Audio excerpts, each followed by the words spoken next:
Hello, I'm HSBlue and I'm going to teach you how to set up the Tink 4K. I spent hours researching this, playing around with this with my 4K monitor and my 240Hz 1080p monitor, and I've learnt a lot. If you play interlaced games or progressive scan games, I'm going to teach you how to set that up too. You need 2 AAA batteries before starting, but the most important buttons are these 3 at the top: input, out, SCL, and profile. Those are really important. And then number 1 and number 2, you're going to be using those with the profile. The menu is important. I'm shaking a lot. The back button you use. Gain and phase is also really important, and gen is important. Everything else, you don't really have to worry about that. I turned on the Tink with the on button, and you can tell it's on because there's a little tiny green light at the front. And you know you're on the screen because it says HDMI no signal. Now that's okay. To set it up, you want to press the input button. If you have red, yellow, and white cables, then you want to go to this one. If you have S video with that, then you go here. I have a SCART cable, and so I'm choosing this one. So I hit enter, and now I'm on an interlaced game. So this is a setting for SCART interlaced, and now I'm going to switch to progressive scan, and now I'm going to go to this one. This is the SCART cable for progressive.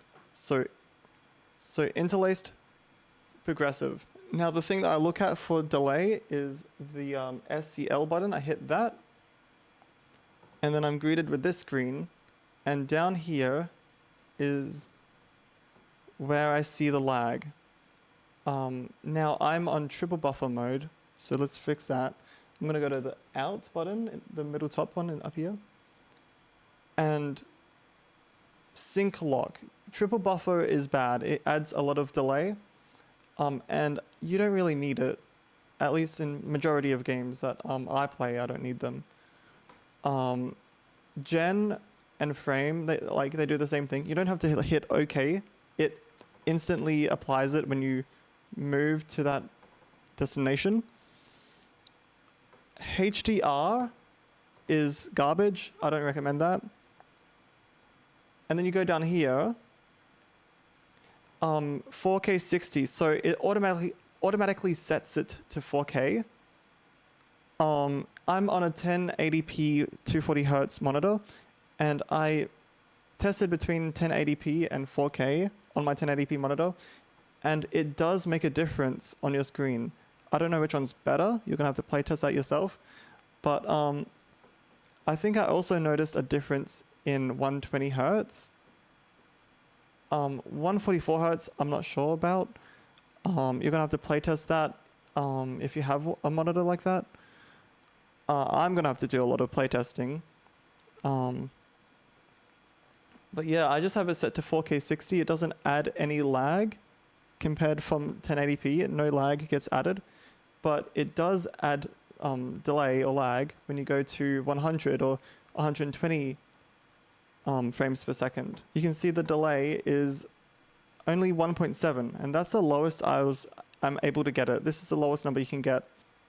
I'm going to set it to 144 Hertz 1080p. You'll see here that the delay has gone from 1.7 to 8.6. But it's worth noting that 1 frame in a 60 frames per second game is 16.7 milliseconds. So you're losing like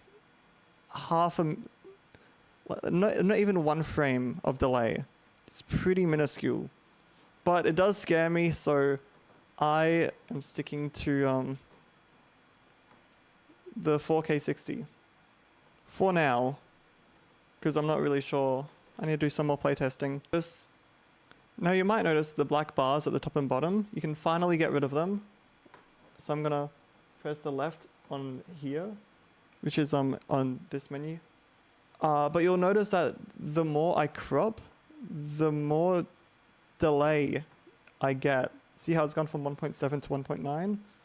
Now I've cropped the top and bottom, and it feels like I'm full screen. If I go back, it feels like it's full screen, which is great. Like on my actual monitor. Even though it adds a little bit more delay, I think I'll take that. Now to get accurate picture quality, I'm gonna go outside. I'm gonna hit the gain button. It's gonna like scan the screen, and I'm gonna hit the one right under game, this one. And it's doing the phasing, and this is like, you're basically calibrating the console to this game. So I'm just gonna do this a few times. I don't know if that does anything, but now, you know, it's more accurate to this specific game. Now, you might not like how dark the screen is, and so to fix that, I'm gonna go to the menu, Advanced, and I'm gonna go Color Correction. And here, I actually move Input Gain, this one. This one seems to have like the best, like, you don't lose quality when you go up here. I also turn up the saturation because I like it. It makes me happy, you know? Like 10. Like this, I'm probably gonna turn down the saturation on my capture card now. But yeah, I did like 15 more and 10 more like that. Yeah, this is nice. Do what you want though. Do what feels right for your monitor though. A setting that is good to know but is not needed is this de-interlacing setting. You want motion active, it's already on motion active, at least for 3D games. Let's say you want to turn on the Tink and start up straight away. I'm going to hit the profile, save as new, and I'm going to save it to, I saved this whole setup to my second button right here. So all I have to do is turn it on and hit 2 and it's ready. Profile 1 is for interlaced games because this game starts in interlaced and then I have to go in the settings and switch it to progressive scan. So I open the game up and I start with profile 1, which is interlaced, and then I switch the game into progressive scan and then I move to profile 2, which is for progressive scan games. It's pretty easy to set up. I'm glad I set it up like this and I'm excited to use it. Thank you for watching. Have a good day. Good luck.